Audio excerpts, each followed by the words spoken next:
Deixa eu me apresentar para vocês, que a maioria não me conhece. E a maioria deve estar pensando assim: misericórdia, quem que é esse doido que está conduzindo a pregação hoje? E você tem razão, eu sou um doido. Só que antes eu era um doido do mundo, e hoje eu sou um doido por Jesus, velho. Eu oferto a minha vida 100% para a obra de Deus. Eu larguei minha faculdade, fechei minha empresa, e hoje eu e a minha esposa, aquela gata que está ali, levanta a mão aí, a Mara, eu e ela e os nossos 7 filhos, porque nós temos 7, eita glória, nós vivemos, a obra de Deus, e nós viajamos todo o Brasil anunciando o evangelho, com a graça de Deus.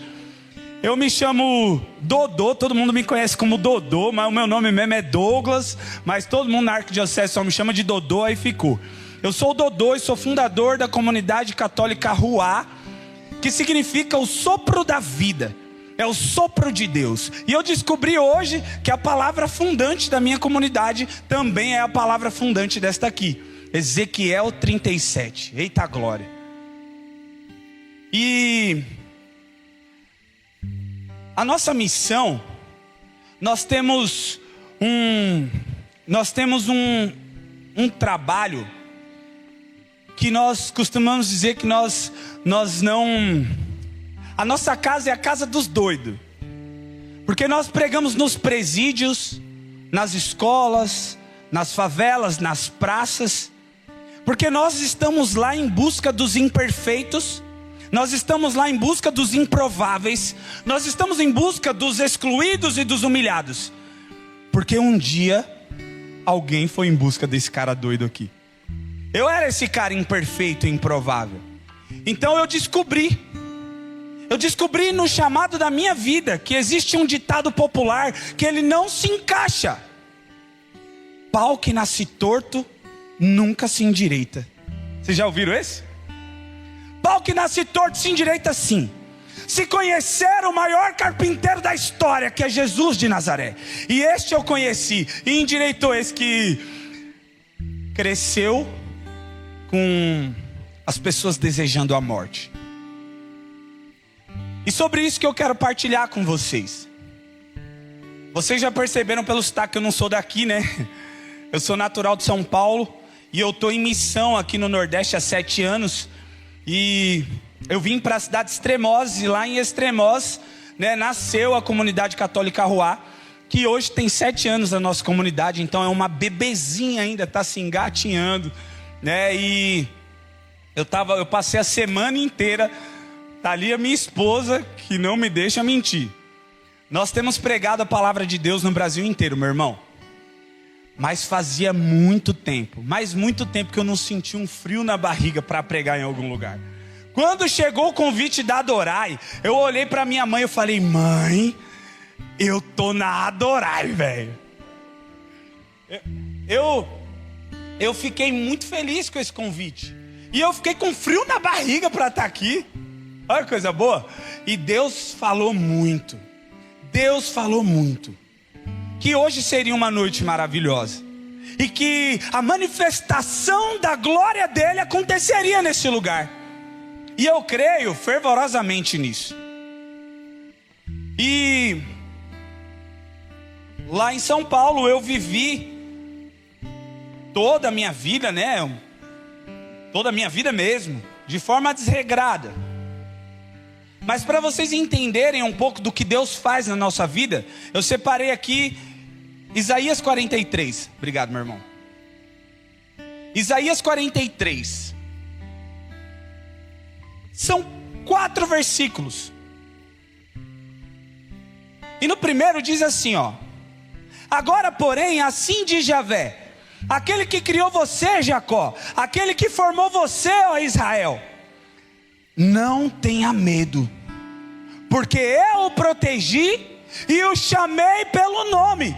Você é meu. Eu quero que você entenda que é Deus falando com a gente, amém? Estava falando ali em cima na intercessão. Quando nós rezamos, somos nós quem falamos com Deus. Mas quando nós lemos a palavra, é Deus quem nos fala. E a palavra de Deus, ela é rica e ela é atual. E ela nos mostra todas as respostas que nós precisamos. É o nosso guia, o nosso GPS. Deus fala com a gente. E olha aqui o que Deus está lembrando para você. Ele fala assim, ó: aquele que criou você, Jacó. Porque Deus criou Jacó por um propósito. Mas eu não sei se você lembra da história. Jacó, ele tem esse nome Jacó é um nome ruim. O significado do nome Jacó significa o enganador. Jacó recebe o título de enganador porque ele é gêmeo do seu irmão Esaú. E Esaú nasceu primeiro e Jacó nasce agarrado no calcanhar dele. Então, aqueles que estavam lá falam que Jacó estava tentando enganar o seu irmão, tentando puxar o seu irmão para dentro para ele nascer primeiro, porque naquele tempo o primogênito é quem tinha o direito, né, da casa. Então Jacó, ele cresce com esse título de enganador. Só que Deus tinha um propósito para Jacó. Deus já havia feito um propósito, porque Deus nos chama desde o ventre. Desde o ventre Ele já tem um plano para nós. Só que talvez você está aqui hoje e você está na posição de Jacó. Talvez você se olha no espelho e não sabe quem você é. Como é seu nome, filha? Cecília? Não é para me responder, tá, Cecília? É só uma pergunta para a galera entender. Se eu chegasse em você, Cecília, e falasse assim: Cecília, quem é você? Talvez você não ia conseguir responder. Não de cara. Quem sou eu? Mas se eu perguntar: Cecília, quem que é seu melhor amigo? Aí você vai começar: meu melhor amigo é isso, aquele. Você sabe mais da vida do outro do que a sua própria vida. E sabe o que isso acontece? Quando você se olha no espelho e não se reconhece, quando você se olha no espelho e não sabe quem você é, as pessoas dizem quem você é e você acredita. Então as pessoas podem criar sobre você estereotipos negativos e você acredita. Foi assim com Jacó. Chamavam Jacó de enganador e ele já não se reconhecia mais. Ele de fato, ele assume o papel de enganador. A história diz que Jacó espera o seu irmão sair para caçar. Seu pai Isaac já está velho, cego, precisa dar a bênção para o primogênito. Então Jacó engana seu pai, finge que é o seu irmão. Ele põe até pelinho no braço, porque o seu irmão era mais peludo, mais parrudo. E diz que Isaac dá a bênção para Jacó. Então Esaú fica bravo e quer matar Jacó. Só que Jacó, ele não sabe quem ele é, ele não sabe o propósito que Deus tem na vida dele. Então ele foge, porque ele é medroso, ele não sabe enfrentar os seus problemas. Quantos de nós aqui não sabemos enfrentar os nossos problemas? Nós fugimos, e Jacó foge. E a história diz que ele chega na casa do seu tio Labão, ele se apaixona por uma das suas primas, e aí o seu tio faz uma proposta para ele: trabalha 7 anos para mim, eu dou a mão da minha filha para tu casar. Ele trabalha 7 anos, quando chega no tempo de casar, o tio dá a filha errada, não era a filha que ele era apaixonado. Então ele trabalha por mais 7 anos, num total de 14, aí sim ele casa com a filha que ele tanto queria. Só que ele começa a prosperar naquele lugar, porque Jacó tem propósito, mas ainda não sabe quem ele é. E aqueles da terra, os primos dele, os filhos do seu tio Labão, começam a perseguir Jacó, porque Jacó não é filho dessa casa, não é daqui e prospera mais do que nós. Jacó mais uma vez decide fugir dos seus problemas, porque Jacó não sabe quem ele é. Ele foge, e diz a palavra que no meio dessa fuga ele se encontra com um anjo, e ele começa a pedir uma bênção para esse anjo. E o anjo fala para ele assim: sai daqui, eu nem te conheço, não sei nem quem é você. Se nem Jacó sabe quem ele é, quem dirá o anjo? Mas a palavra diz que naquele dia Jacó resolve enfrentar os seus problemas. Jacó decide lutar. Então a palavra diz que ele se agarra na porrada com aquele anjo. Ele começa a brigar com aquele anjo. Ele agarra aquele anjo e fica atracado com o anjo a noite inteira. Já de manhã, o dia amanhecendo, o anjo olha para ele e fala assim: agora sim, Jacó, agora eu conheço você. Você resolveu enfrentar os seus problemas, agora eu te conheço. A partir de hoje, o teu nome não é mais Jacó. A partir de hoje, o teu nome é Israel. E o resto da história nós conhecemos. Ele se torna o pai das 12 tribos. Olha que grandiosidade. Mas até aqui eu quero que você entenda que primeiro Jacó, ele leva um estereotipo de uma pessoa que ele não é, porque ele não sabe quem ele é, ele não se conhece. Então você já precisa entender. Deus está falando assim: ei filhão, eu te chamo pelo nome. Você é meu, foi eu que te formei, foi eu que te criei. Então não é o mundo que vai falar para você: você não pode, você não consegue. O propósito é de Deus, a graça é dele. E se ele te dá a graça, se ele te dá um chamado, se ele te faz uma eleição, só Deus pode despedir. Ninguém mais pode dizer que você não pode. Quantas e quantas pessoas desistem do seu ministério, desistem do seu propósito, desistem do seu chamado, porque não sabem quem são. E aí isso é só o versículo 1, hein? Aí vai para o versículo 2. Ele fala assim, ó: quando você atravessar a água, eu estarei com você, e os rios não afogarão. Quando você passar pelo fogo, não se queimará, e a chama não alcançará. Todo mundo lembra, quando Moisés está libertando o povo, se depara diante do mar, ele está encurralado, cercado, atrás está vindo um exército grandioso para matar ele e o povo, na frente tem um mar gigantesco. Eu imagino ele rezando para Deus, né? Ô Deus, tu me chamou para livrar o povo e agora vai deixar nós morrer aqui? Pelo amor de Deus, me ajuda aí, né? Deus fala para ele: levanta o cajado, filho. A palavra diz que o mar se abre, e eles atravessam a pé enxuto, nem as correias das sandálias se molharam. Eles atravessam, e quando o exército entra, o mar se fecha e todo aquele exército é destruído. E sobre o fogo, Dodô? E sobre o fogo? Sidraque, Misaque e Abidinego. O rei Nabucodonosor, ele faz uma lei lá, que você tem que prestar culto a um deus pagão. E esses três, que tem um nome difícil, né? Sidraque, Misaque e Abidinego. Eita glória, eu não sei nem falar. E eles sabem qual é o Deus que eles seguem. Eles já estão entendendo o propósito. Eles não prestam culto ao falso Deus. Então o rei manda lançá-los na fornalha, aquecida 7 vezes mais. E eles dentro da fornalha, disse que aparece um quarto homem. Esse quarto homem tem o aspecto do Filho de Deus. E o mais interessante é que a palavra diz que eles passeiam dentro do fogo. Passear, a gente passeia no shopping, né? Olhando tudo, pá. Eles passeavam dentro da fornalha. Então o rei fica indignado e manda tirar eles lá de dentro. E quando eles chegam lá fora, nem mesmo o cheiro da fumaça tinha tocado nenhum fio de cabelo deles. Ou seja, Deus está falando assim para você: por que você ainda tem tanto medo? Por que você ainda é medroso? Eu te chamo pelo nome, você é meu. Se você estiver diante do mar, eu abro para tu passar. Se for jogado no fogo, tu não se queimará. Deus está falando para você: 1000 cai de um lado, 10.000 do outro, tu não será atingido. Se aparecer um gigante na tua frente, com uma pedrinha tu derruba ele. Deus está te dando um alerta: olha filho, para de ser medroso. Quem te chamou foi eu, está comigo, tu é meu. E aí ele segue, versículo 3.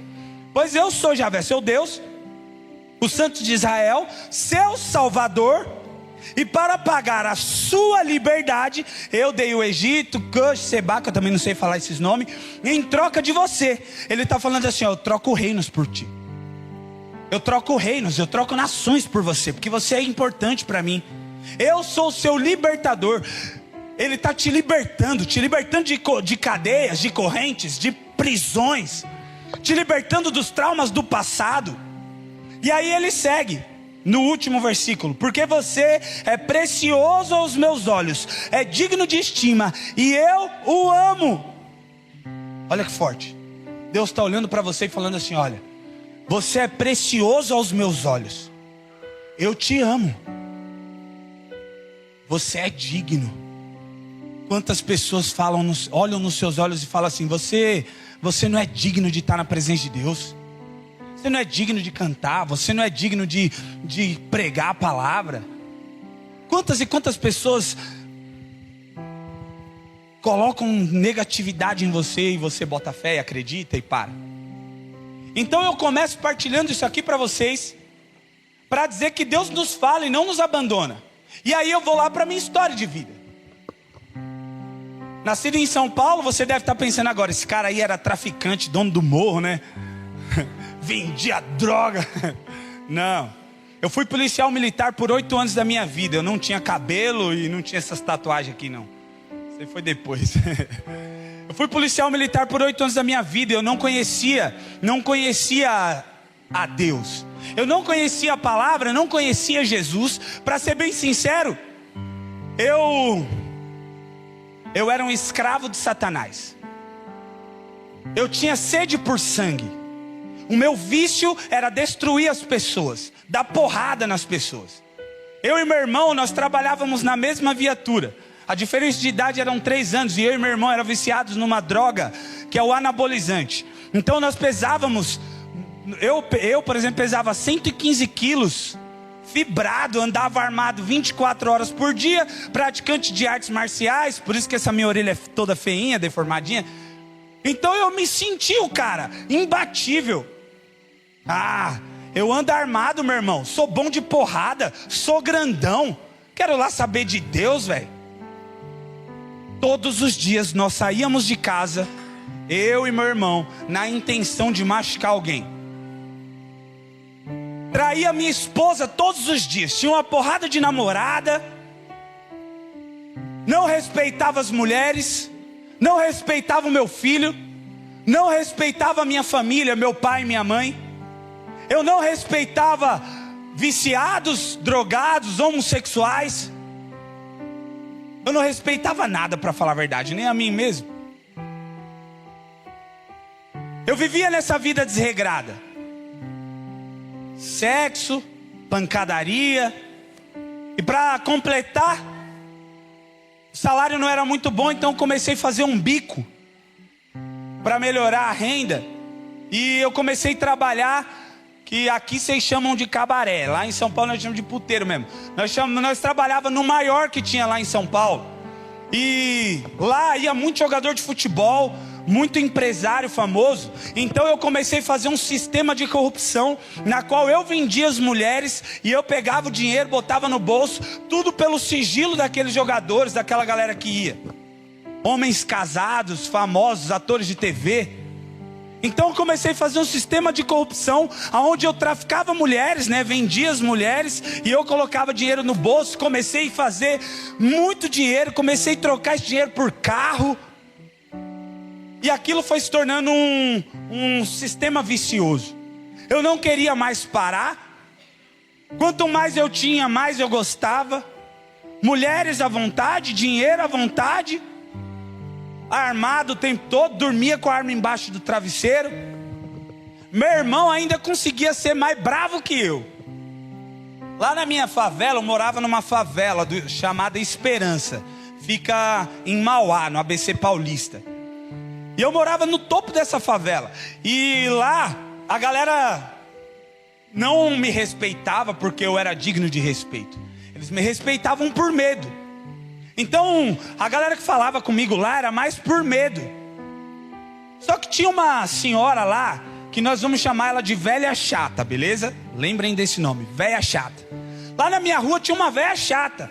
E essa velha chata, todo dia que ela me via, ela vinha: meu filho, vamos para a missa de cura e libertação.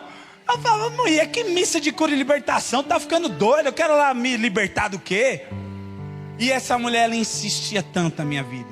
Vamos, meu filho, para a missa de cura. Vamos, meu filho, para a missa de cura e libertação. Eu falava: mas mulher, mas tu é muito chato. Eu não quero ir para esse negócio dessa missa, não. Quero lá saber o que acontece nesse negócio de missa, de cura e libertação. E eu era sempre muito agressivo com essa mulher. O interessante é que ela não me conhecia, mas ela insistia tanto em mim. 3 anos da minha vida. Por 3 anos da minha vida, aquela véia chata ficou insistindo para mim nessa bendita missa de cura e libertação. 3 anos depois de muita insistência, eu tive uma treta na favela. Eu e meu irmão trocamos tiro com uma galera lá. E nós passamos o resto da tarde resolvendo um boletim de ocorrência. Foi um dia extremamente estressante. Cheguei em casa quebrando o pau. Mandei a mulher para aquele lugar. Eu joguei meu filho para longe. Vai para lá, não quero ouvir ninguém hoje. Aí começou um estresse dentro de casa. Eu peguei meu carro e saí. Talvez você já teve um dia que você estressado, você só queria sumir, não queria contato com ninguém, não queria conversar. Eu peguei o carro e saí de lá. Eu não queria falar com ninguém, eu só queria sumir. E no meio desse rolê, sem direção, eu parei numa avenida, num semáforo, e do outro lado da avenida tinha uma igreja bem grandona, iluminada, e lá estava escrito assim, uma faixa de pano escrito à mão assim: Missa por Cura e Libertação. Eu falei, mas rapaz, é aqui que aquela velha chata fica insistindo para eu vir, né? Eu falei, o que será que tanto acontece aí dentro que ela falava tanto que aliviava o meu coração, que iria curar quem eu era, os meus pensamentos. O mais interessante é que por não conhecer a Deus, eu achava que era impossível a minha vida ser transformada.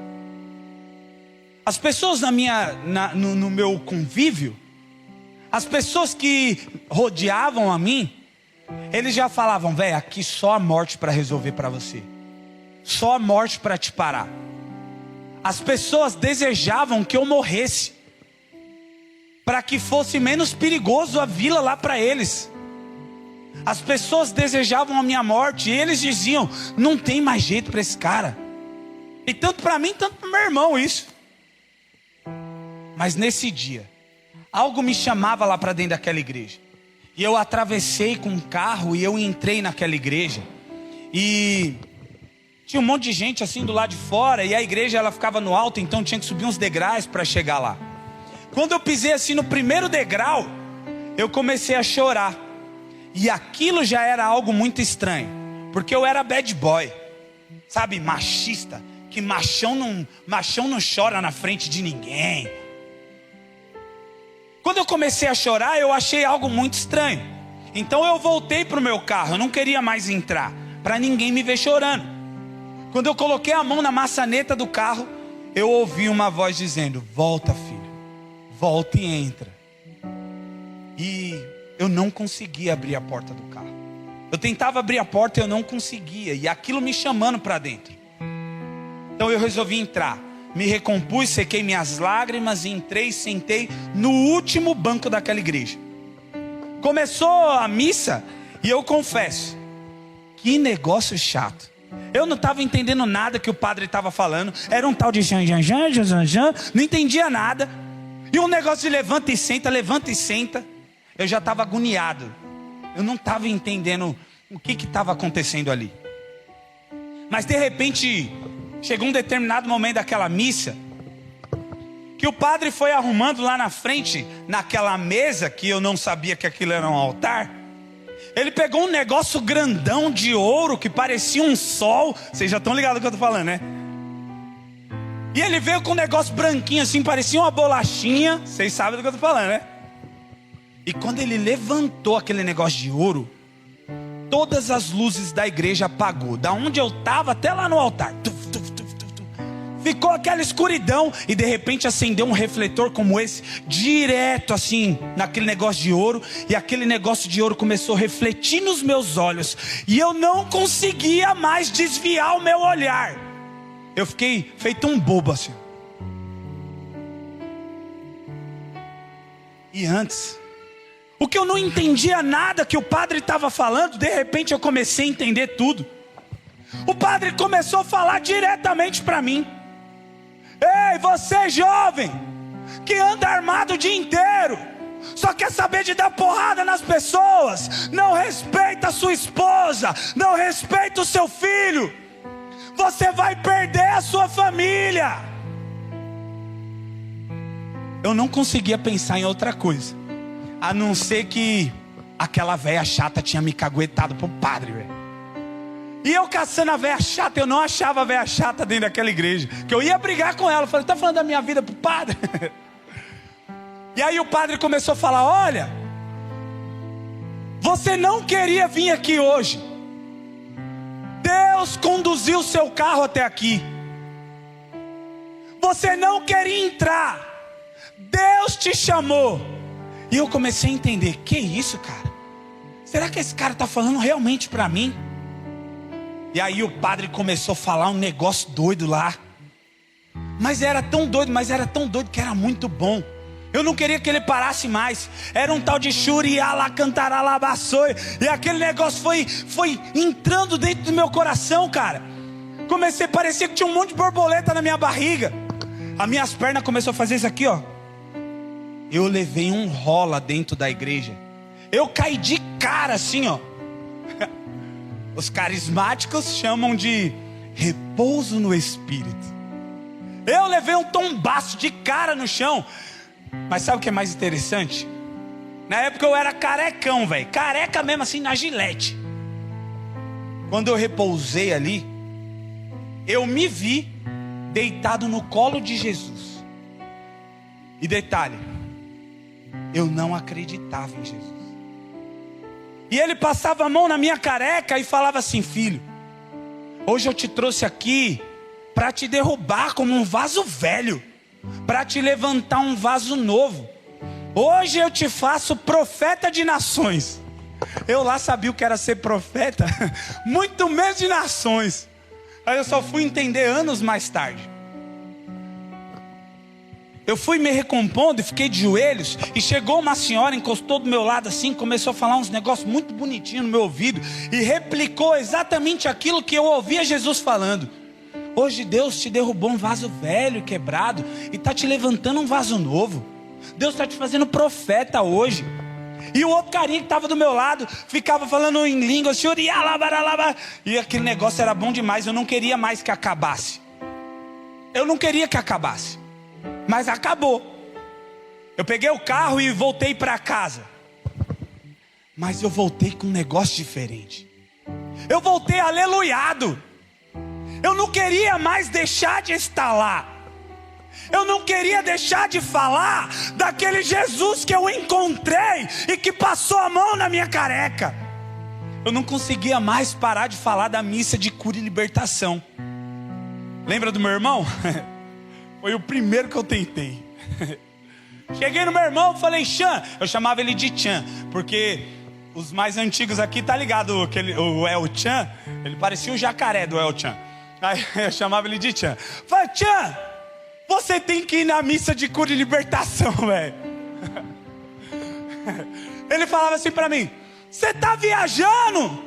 Fizeram lavagem cerebral na tua cabeça. Nós é caveira, meu irmão.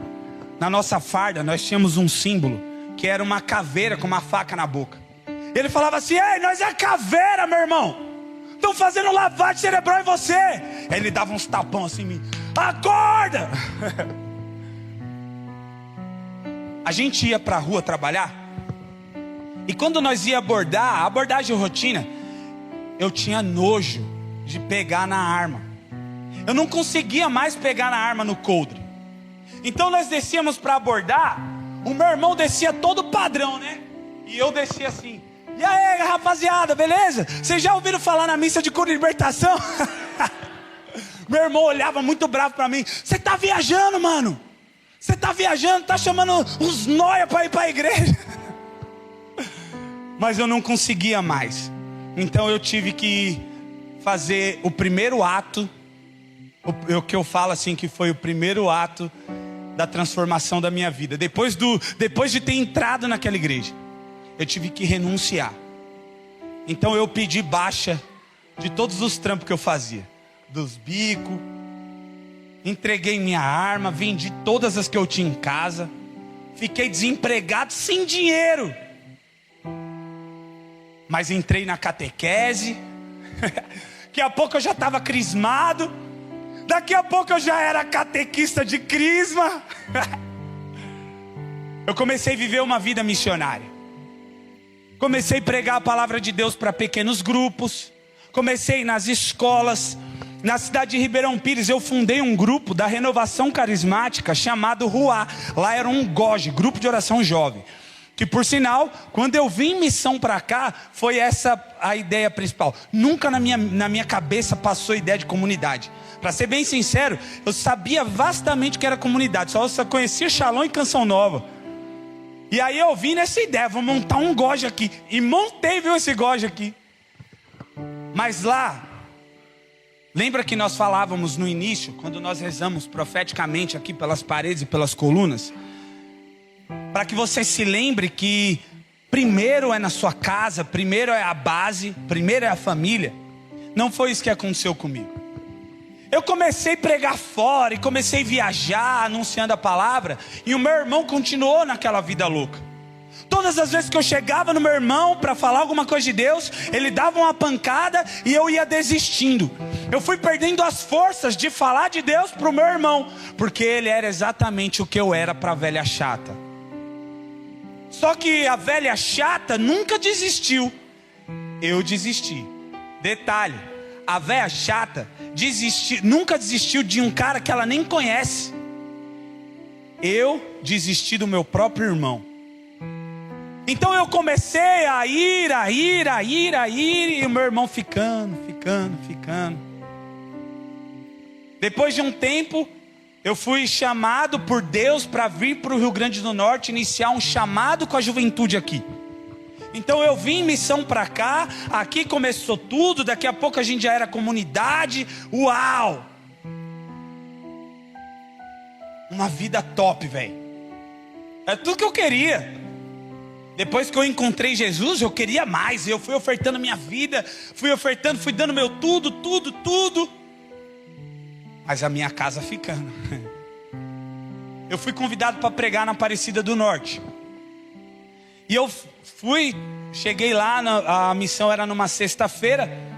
Preguei lá, tinha 5.000 pessoas naquele lugar. E eu me achando o cara, né? Fundador de comunidade, pregador, voando, pegando avião para ir pregar, e bababá, e eu me achando o cara. Que bom que eu passei por isso. Porque se eu não tivesse aprendido, talvez o meu ministério tinha morrido ali. Quantas vezes a gente vira soberbo, se acha demais. Comecei a ficar assim, e esquecendo da minha própria casa. Eu ainda tinha o sábado e o domingo livre, porque o meu voo de volta era na noite de segunda para terça. Então no sábado eu saí visitando minha galera, né? A galera que eu conhecia lá, os meus amigos que eu conquistei depois dessa pegada nova, né? Essa vida nova. E eu passei em frente lá ao cabaré. Meu irmão estava lá assim na porta. Eu parei o carro, quando meu irmão me viu, ele pulou nos meus braços. Nossa, que da hora que você está aqui, meu irmão. É o seguinte, vamos passar o dia inteiro amanhã junto. Aí nós bota as conversas em dia, nós vai trocar maior ideia. E eu pensando, né, nesse domingo, eu vou contar a minha história de vida depois de ter conhecido Jesus. Quem sabe meu irmão se encontra, né? Chegou domingo de manhã, preparei o café, meu irmão não apareceu. Preparei o almoço. Fiz aquele churrasquinho que paulista gosta. Meu irmão não apareceu. Os cafés da tarde ele não apareceu. Chegou a noite, meu irmão não foi. Ele simplesmente esqueceu de mim, não foi. Fundador de comunidade, pregador da palavra. Deixei uma raiva tomar conta de mim, meu irmão.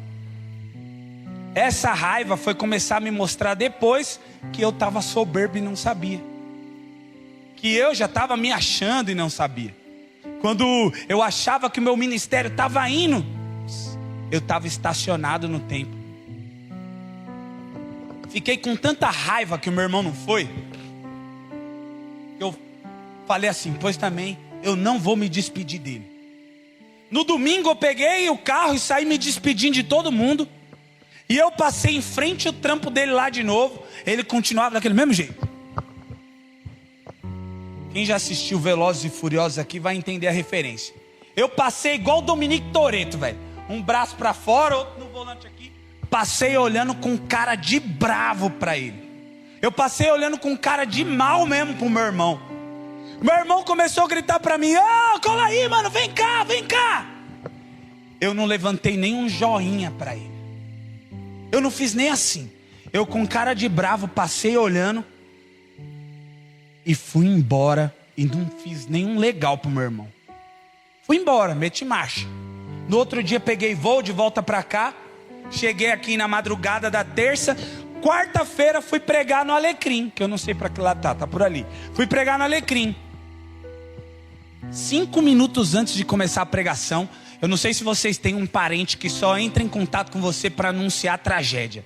Eu tenho um lá, é o Júnior. Ele só entra em contato comigo para anunciar a tragédia. Quando ele me liga, eu já sei que é algum B.O. 5 minutos antes da pregação, meu irmão me ligou. Meu irmão não, meu primo. Meu primo me ligou. Aí ele falou: Dodô, preciso trocar uma ideia com você. Não é uma coisa muito boa, não. Deu, o que foi, mano? Foi então.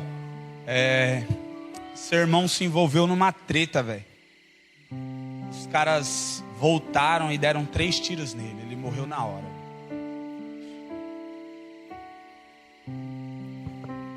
Fiquei sem chão. Poxa. Meu melhor amigo. O homem que eu mais amei na vida. Eu recebo a notícia que o cara levou 3 tiros e morreu. E eu, 2 dias antes, passei olhando na bolinha do olho dele e eu não fiz nenhum joinha. Por que eu não parei o carro? Por que eu não fui dar um abraço nele? Por que eu desisti do meu irmão? Eu poderia ter dado um abraço nele, sussurrado no ouvido dele: Jean, vamos para a missa de cura e libertação. Mas eu passei com raiva. Eu tive que pagar um alto preço, meu. Eu peguei voo de volta para São Paulo e eu cheguei, o velório já estava acontecendo. Um caixão bem grandão. Eu não tinha palavra, meu irmão. Eu cheguei na porta daquele velório e eu não conseguia falar outra coisa. Jean, me perdoa, meu irmão. Me perdoa porque eu não te amei mais. Me perdoa porque eu desisti de você. Cara, você estava falando comigo e eu passei batido, eu não parei. Eu não quis nem... Por que você não foi na minha casa? Depois eu tive que pegar a alça do caixão e carregar até o buraco e jogar terra, velho. Ah, que sensação frustrante. Por que eu desisti? Era essa a pergunta que eu fazia. Por que eu desisti do meu irmão? Eu mesmo passei a experiência de uma pessoa que não desistiu de quem eu era, não desistiu de mim. Por que eu não fiz igual? Então eu comecei a entrar em discernimento e eu pedia para Deus: Deus, me mostra o que tu quer me ensinar com isso, Senhor. Porque eu precisei passar pela perda da pessoa que eu mais amei na vida. E ali eu comecei a entender. Eu precisava aprender em um processo de dor a não desistir de ninguém. A entender que eu estava soberbo. Que eu achava que o meu ministério estava indo e eu estava estacionado. Então eu comecei a entender que eu precisava amar mais. Eu comecei a entender que eu precisava passar pelos lugares e anunciar para as famílias a importância de falar: eu te amo. Sabe o que é mais interessante? Depois daquela noite, daquela missa de cura e libertação, onde eu me encontrei, eu comecei a procurar aquela velha chata. Eu queria falar para ela: olha, você salvou minha vida. Eu encontrei Jesus porque você não desistiu de mim. Por 3 anos seguidos eu encontrava aquela mulher todos os dias. E todos os dias ela falava para mim, para a missa de cura. Na noite em que eu fui e me encontrei, daquela noite em diante eu nunca mais vi aquela mulher. Eu chamo ela de velha chata, porque ela foi muito chata na minha vida. Mas hoje, com o entendimento que eu tenho, eu sei que Nossa Senhora cuidou de mim todo esse tempo. Eu sei que era Nossa Senhora me apresentando para o filho dela. Eu sei que era Nossa Senhora que não desistiu e ela estava ali querendo me levar ao filho dela. Eu sei que Nossa Senhora trabalhou na minha vida. E aquilo me deu forças. Eu falei, tá bom, agora eu estou entendendo. Agora eu consigo entender. Eu preciso passar pelos lugares. Eu preciso entender que o meu nome diminua para o dele crescer. Eu preciso entender que eu tenho que ir nos lugares improváveis. E eu tenho que mostrar para as pessoas que eles têm uma nova chance como eu tive. Eu comecei a entender que o meu ministério não era para pessoas perfeitas. Meu ministério era para os improváveis. Meu ministério era para os imperfeitos. Então eu comecei a entender o que é o amor de verdade. O que é cuidar da base. O que é cuidar dos alicerces. E dali em diante nasceu o meu verdadeiro ministério. Não é ser pregador da palavra. Meu verdadeiro ministério era através da humildade apresentar o amor de Jesus para as famílias.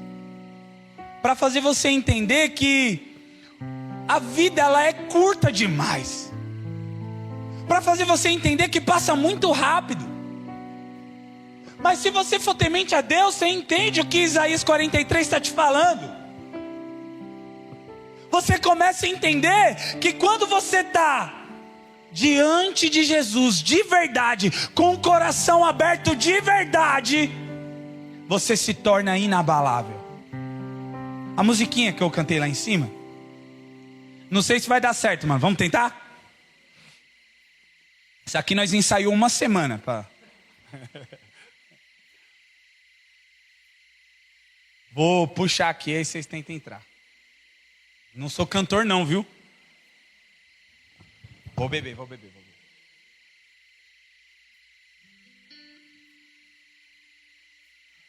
Não sou cantor não, pelo amor de Deus. Mas é só para vocês entenderem que nós somos inabaláveis.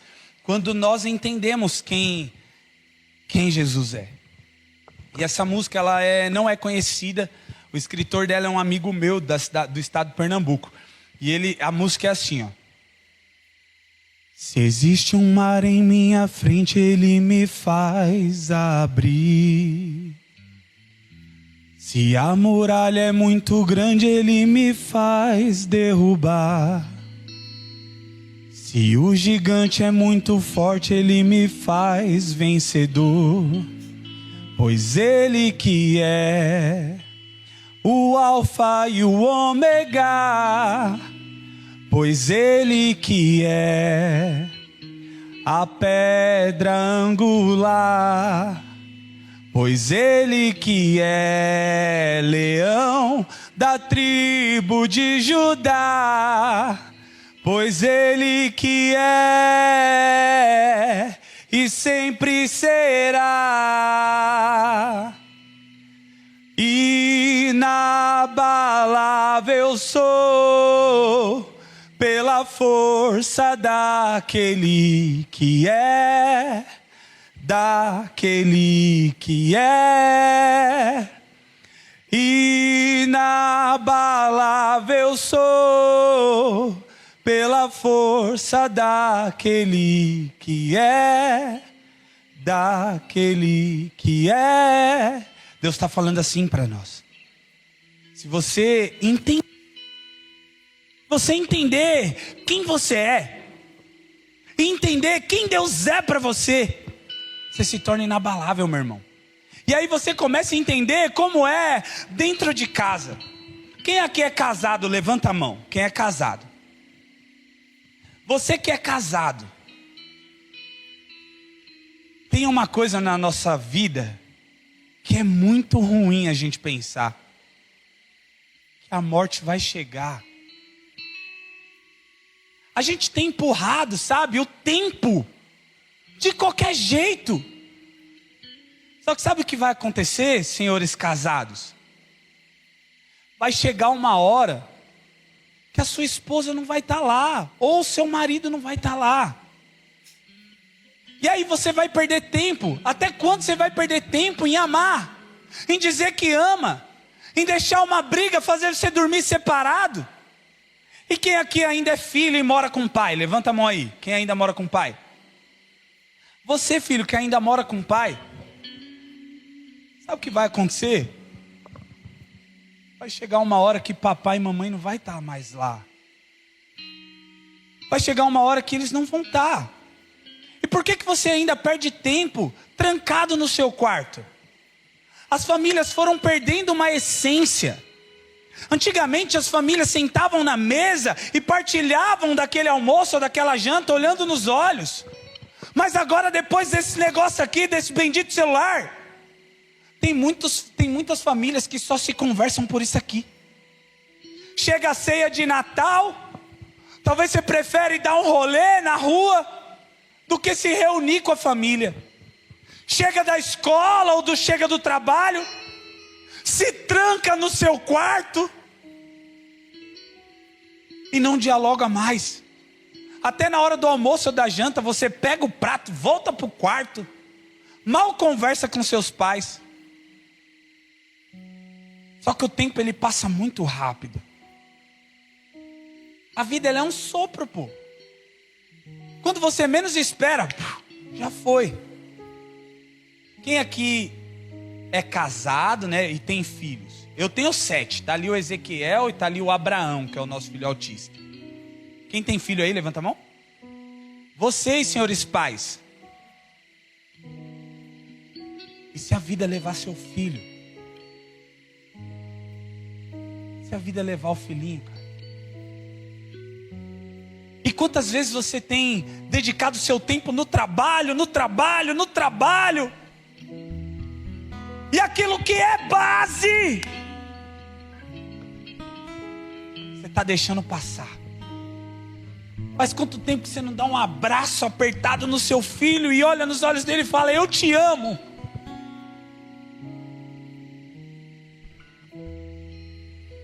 Ministério, vamos àquela que nós ensaiou de novo um tempão, tá ligado? Verdades do Tempo, tá ligado? Tem uma música que ela fala que o nome dela é Verdades do Tempo, é do Thiago Brado.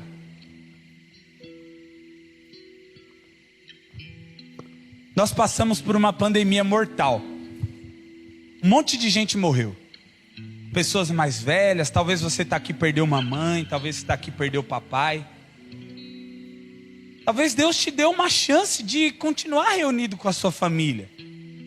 Casais que casaram recentemente, casais que já são casados há muito tempo. Chegou aquela hora, senhores casados, de reativar aquela chama do primeiro amor. Sabe quando vocês se encontravam na época de namorados e dava aquele frio na barriga? Chegou a hora de voltar com isso. Chegou a hora de reativar essa essência. Hoje eu carrego uma saudade do meu irmão.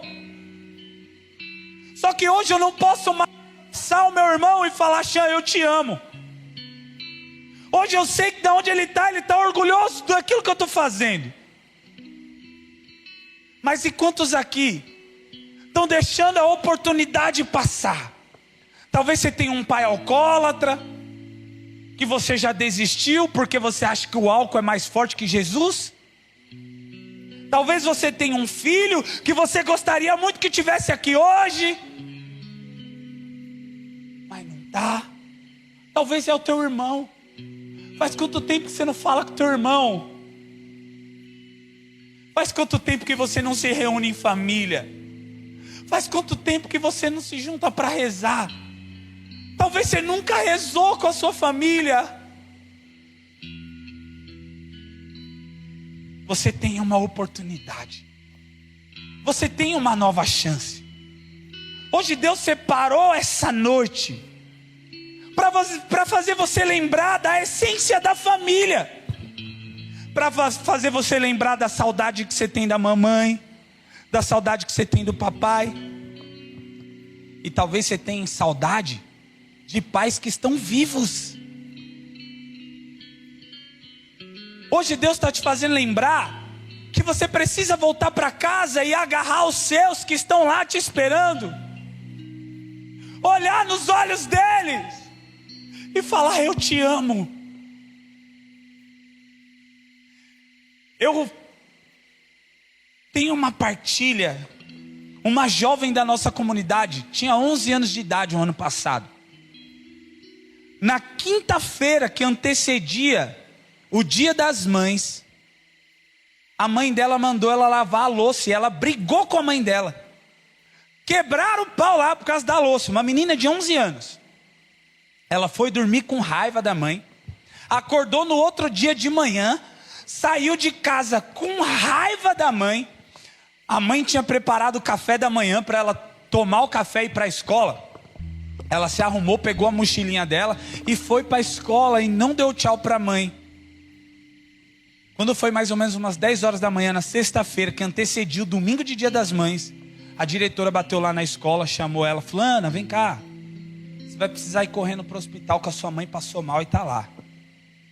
O tio dela já estava lá esperando ela, eles foram para o hospital. Quando chegou lá, a mãe dela já tinha morrido, infartou. Uma menina de 11 anos perdeu a mãe na sexta-feira que antecedia o domingo do Dia das Mães.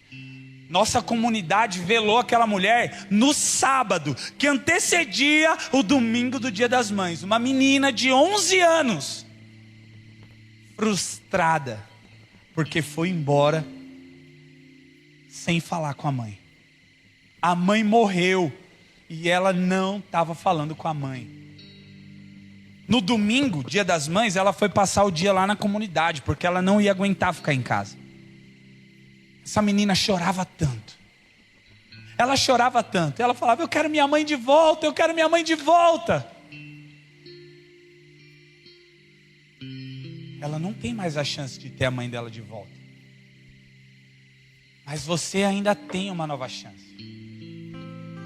Você ainda tem uma nova chance de perdoar o seu marido se ele errou, de perdoar a sua esposa se ela errou, de perdoar os seus familiares. Você ainda tem uma nova chance. E essa música que eu pedi para os meninos agora, ela fala muito, muito, e é por isso que o nome dela é Verdades do Tempo. Eu vou pedir para você fechar os olhos. Eu vou pedir até para diminuírem a iluminação daqui, para você se concentrar só na música. Meu tempo já explodiu uns 12 minutos, né? Não tem problema. Estamos em Cristo. A organização do Adoremos já pode preparar o próximo passo. Nós estamos em clima de oração, porque o Espírito de Deus é quem está conduzindo todas as coisas. Eu convido você a fechar os seus olhos. Fecha seus olhos mesmo. Não se preocupa com o que está acontecendo ao seu redor. Só reflete nessa música e conforme ela vai tocando, vai lembrando da pessoa que você ama. Vai lembrando da sua esposa, do quanto você poderia ser mais presente na vida da sua esposa. Vai lembrando do seu marido, o quanto você podia ser mais presente na vida do seu marido. Vai pensando, filhos, como vocês podem ser mais próximos dos seus pais. Vai pensando, vai lembrando da pessoa que você tem saudade, e essa pessoa ainda é viva. Vai pensando na pessoa que você ama e escuta essa canção. Essa é uma canção de amor. Veja onde está o seu coração. Coloque-o na palma da mão. É preciso ofertar o amor mais sincero, o sorriso mais puro e o olhar mais fraterno. O mundo precisa saber a verdade. O passado não volta, futuro não temos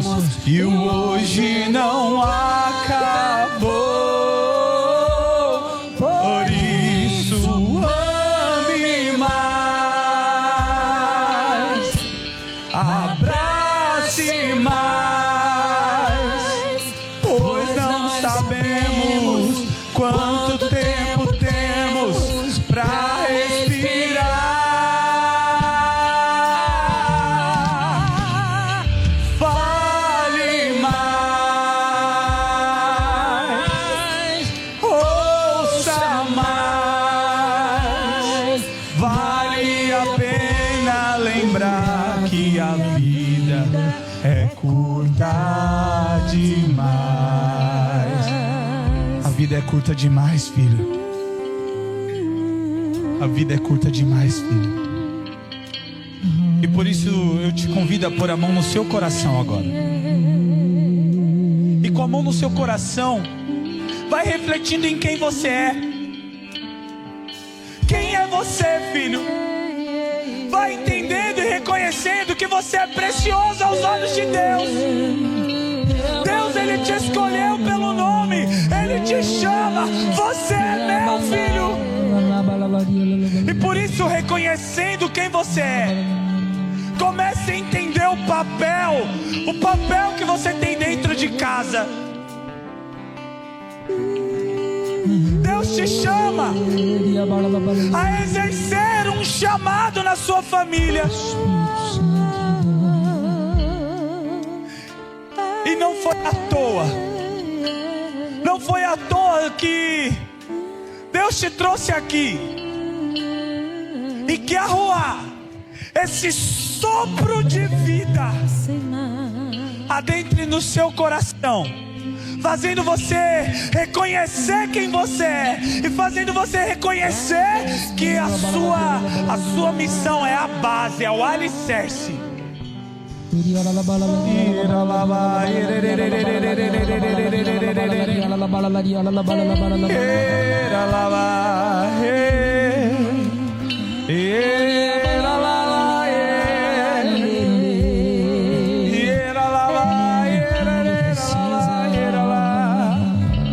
O mundo precisa saber a verdade. O passado não volta, futuro não temos e o hoje não acabou. Por isso ame mais, abrace mais, pois não sabemos quanto tempo temos pra respirar.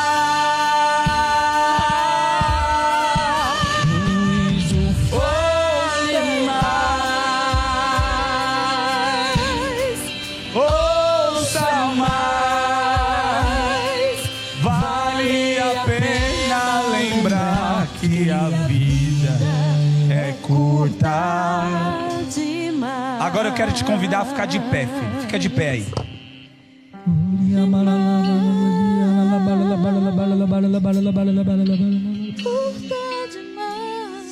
Sai do seu lugar e vem assim pro corredor. Sai do meio das cadeiras assim.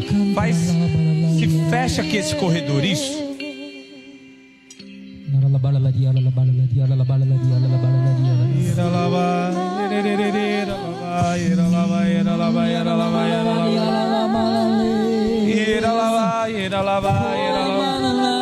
Muitos aqui só precisam de um abraço. Muitos aqui hoje só precisam desse sopro de vida. E é por isso que essa noite ela se torna tão especial para você.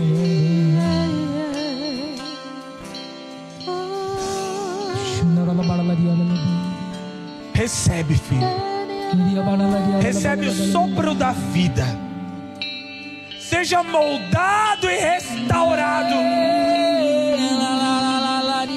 Não existe nada que Deus não possa restaurar, curar e te livrar. Nós estamos clamando pelo Deus do impossível. Aos nossos olhos nós não acreditamos, mas Jesus, Ele tira de você um peso que você tem carregado e não é teu. Quantas e quantas noites mal dormidas, quantas vezes você pensou em desistir, mas Deus está te dando vida nova hoje. Deus está fortificando você. E como no vale de ossos secos. Hoje o sopro da vida está gerando vida nova nesse lugar. Um grande exército. Espírito Santo, vem agora, Senhor. Sopra aqui, Senhor. Já não há mais ossos secos nesse lugar.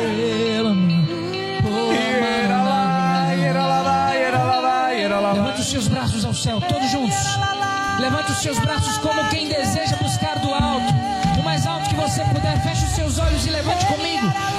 Levante os seus braços e a sua voz. Atenção, servos de braços erguidos ao céu. Oremos por um povo que o Senhor nos confiou na noite de hoje. O Espírito de Deus está aqui. Solte sua voz e ora, canta conosco.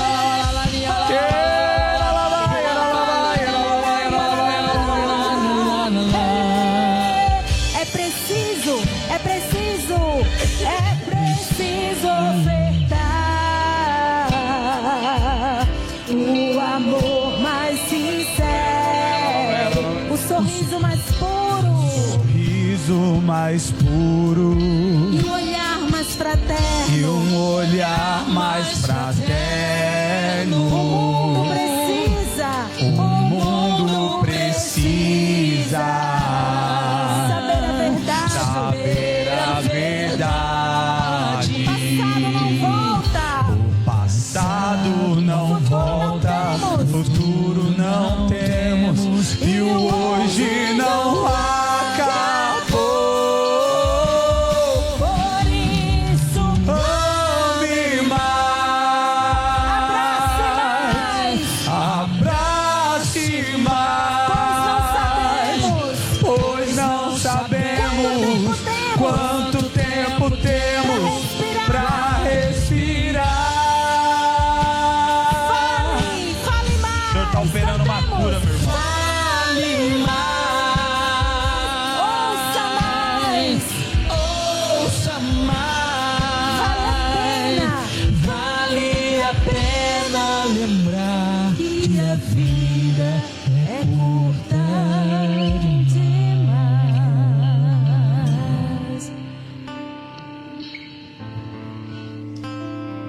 Eu sinto muito forte que existiam ossos secos aqui, e pessoas que estavam desistindo do ministério, pessoas que estavam desistindo da vida, desistindo da família, desistindo do casamento, pensando numa separação. E hoje Deus, com autoridade profética, como deu a Ezequiel, eu profetizo nesse lugar: já não há mais ossos secos aqui, já não há mais ossos secos nesse lugar. É restauração. Você estava sem vida, sem esperança, sem esperança de um renovo, de uma vida melhor. Hoje Deus te trouxe aqui para te lembrar que o sopro da vida restaurou você, que já não há mais ossos secos nesse lugar. Já não há mais ossos secos nesse lugar. Já não há mais ossos secos nesse lugar. Glórias a ti, Senhor Jesus. Já não há mais ossos secos nesse lugar. Obrigado, Senhor. Bendito seja o nome do Senhor. Obrigado, Senhor.